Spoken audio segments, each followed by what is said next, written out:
बाज देश का राजकुमार गोवर्धन शिकार के लिए आकाश में घूम रहा था।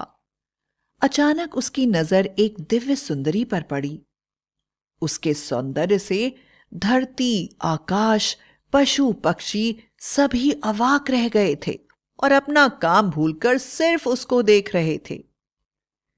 ये दिव्य सुंदरता की मालकिन नागलोक की राजकुमारी अनंता थी, जो सुंदर बन के प्राकृतिक झरने में स्नान करने आई थी। गोवर्धन दिव्य शक्तियों का मालिक था।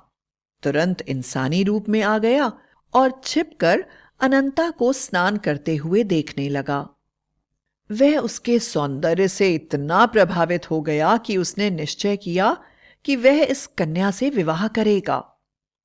अनंता कुछ देर में स्नान करके सरोवर से बाहर निकल आई। वापस जाते समय जब वह शिव मंदिर में पूजा कर रही थी, तो गोवर्धन भी वहां आ गया और मंदिर के प्रांगण में दोनों की मुलाकात इंसानी रूप में हुई। गोवर्धन को यह नहीं पता था कि वह एक नाग कन्या है और ना ही अनंता जानती थी कि गोवर्धन बाज पुरुष।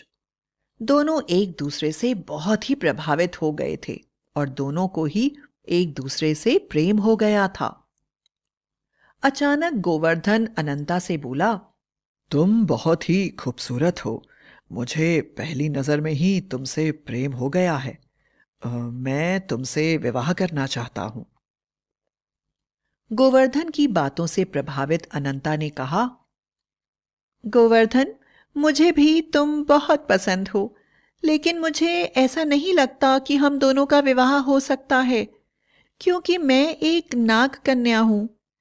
तुम मुझे इच्छाधारी नागिन भी कह सकते हो। नागिन का और इंसान का मिलन मान्य नहीं है। यह मेरी बदकिस्मती है कि मैं तुम्हारी नहीं हो सकती। और यह कहकर वह तुरंत ही नागिन के रूप में परिवर्तित होकर तेजी से नागलोक को चली गई।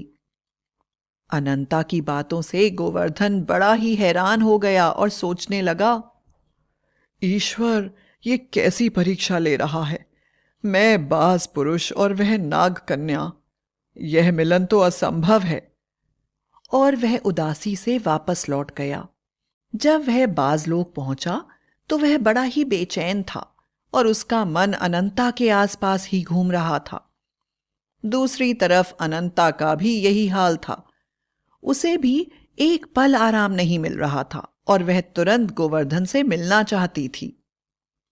आखिरकार अपने हृदय से हार कर दोनों ही उस सरोवर के पास पहुंच गए जहां पहली बार गोवर्धन ने अनंता को देखा था। दोनों एक साथ ही उस जगह पहुंचे और एक दूसरे को देखकर हैरान रह गए। इस समय दोनों ही इंसानी रूप में थे। अनंता बोली, गोवर्धन, न जाने मेरे ऊपर क्या जादू हो गया है। मैं तुम्हारे बिना जीवित नहीं रह सकती। मैं किसी भी प्रकार तुम्हारे साथ विवाह करना चाहती हूं। अनंता की बात सुनकर गोवर्धन की आंखों से आंसू बहने लगे और वह बोला, प्रिय अनंता, मेरा भी यही हाल है। मेरा खाना पीना सोना जीना सब कुछ मुश्किल हो गया है। मुझे समझ में नहीं आ रहा है कि मैं तुम्हारे बिना कैसे जीवित रह पाऊंगा। लेकिन मैं एक बाज पुरुष हूं। भाग्य की क्या विडंबना है। बाज और नागिन एक दूसरे के प्रबल दुश्मन होते हैं, लेकिन मैं तुम्हारे प्रेम में पड़ गया हूं। समझ में नहीं आता हम दोनों का साथ भला कैसे संभव है। दोनों बातें कर रहे थे कि सरोवर के झरने में उन्हें रंग बिरंगी रोशनी दिखाई देने लगी और परीलोक से तरह तरह की परियां नीचे उतरने लगीं और सरोवर में स्नान करने लगीं। परियों को देखकर अनंता और गोवर्धन अपने असली रूप में आ गए ताकि वह उन्हें पहचान न पाए। गोवर्धन बाज बन गया और अनंता नागिन। नागिन के रूप में अनंता गोवर्धन के गले लगी हुई थी, इसलिए देखने में ऐसा लग रहा था जैसे नागिन ने बाज को अपने लपेटे में ले लिया है। जब परियों ने यह देखा तो सोचा कि उन्हें बाज की नागिन से रक्षा करनी चाहिए और उन्होंने अपने मंत्र शक्ति से अनंता पर वार कर दिया। देखते ही देखते अनंता भस्म हो गई। यह देखकर गोवर्धन भयानक विलाप करने लगा। यह आपने क्या कर दिया? आपने मेरी प्रेयसी को जलाकर राख कर दिया। परियां बोली, तुम्हारी प्रेयसी? यह कैसे संभव है? वह नागिन और तुम बाज, तुम लोगों की तो जन्म जन्म की दुश्मनी है। गोवर्धन रोते हुए बोला, आप सच कह रही हैं परियों। इसीलिए हम दोनों यहाँ पर चर्चा कर रहे थे कि हमारे जीवन का क्या होगा और कैसे हम अपनी जिंदगी बिताएंगे। आपने हमारी जिंदगी शुरू होने से पहले ही खत्म कर दी। अब मैं भी जीना नहीं चाहता। आप मुझे भी अपनी शक्तियों से भस्म कर दें। गोवर्धन के अनंत प्रेम को देखकर परियों ने जादुई शक्तियों से अनंता को फिर से जीवित कर दिया। गोवर्धन परियों को सहस्त्र धन्यवाद देते हुए बोला, मां, आपने मेरी अनंता को जीवन दान तो दे दिया है। आप महादयालु हैं। आप ही हमें कोई ऐसा रास्ता बताइए ताकि हम दोनों एक दूसरे के साथ अपना जीवन व्यतीत कर सकें। परियों ने कहा, देखो गोवर्धन, तुम्हें प्रकृति की ओर से ही ऐसा बनाया गया है कि तुम्हारा शरीर और अनंता का शरीर बिल्कुल अलग है। मैं तुम्हारे आग्रह पर विवाह तो करवा सकती हूं, पर यह विवाह सुरक्षित नहीं रख सकती।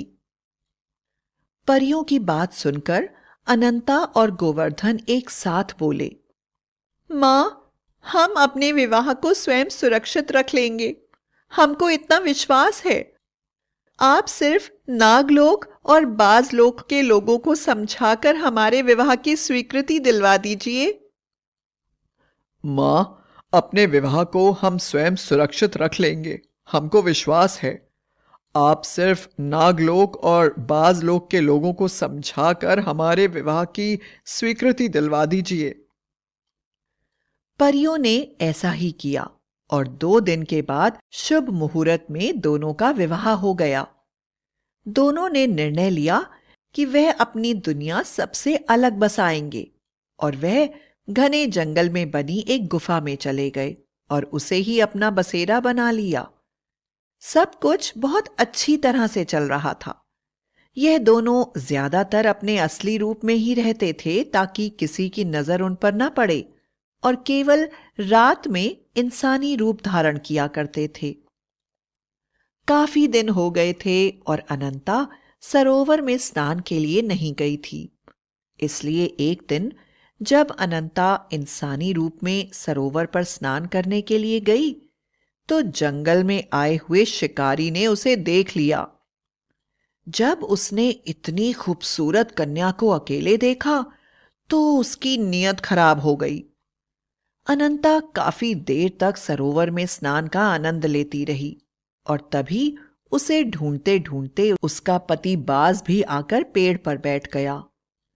वह बोली, तुम क्यों पत्तों में छुपे बैठे हो? तुम्हें क्या लगता है मैं तुम्हें देख नहीं सकती, तुम्हें पहचान नहीं सकती?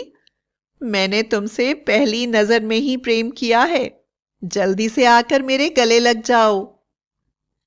शिकारी ने समझा कि अनंता उससे बात कर रही है और वह एक झटके में अनंता के सामने आकर खड़ा हो गया और बोला, मेरी रानी, तुम सच में बहुत खूबसूरत हो। मैंने तो कभी नहीं सोचा था कि तुम मुझसे प्रेम करोगी, पर तुमने खुद ही प्रेम का निवेदन करके मेरी हताशा को दूर कर दिया। आओ, मेरे गले लग जाओ। अनंता हैरान हो गई और उसका पति बाज तुरंत उसके कंधे पर आकर बैठ गया। उसे कंधे पर बैठा देखकर शिकारी ने सोचा, बाज अनंता पर आक्रमण करना चाहता है, और उसने अपने धनुष बाण का निशाना गोवर्धन पर लगा दिया और गोवर्धन मारा गया।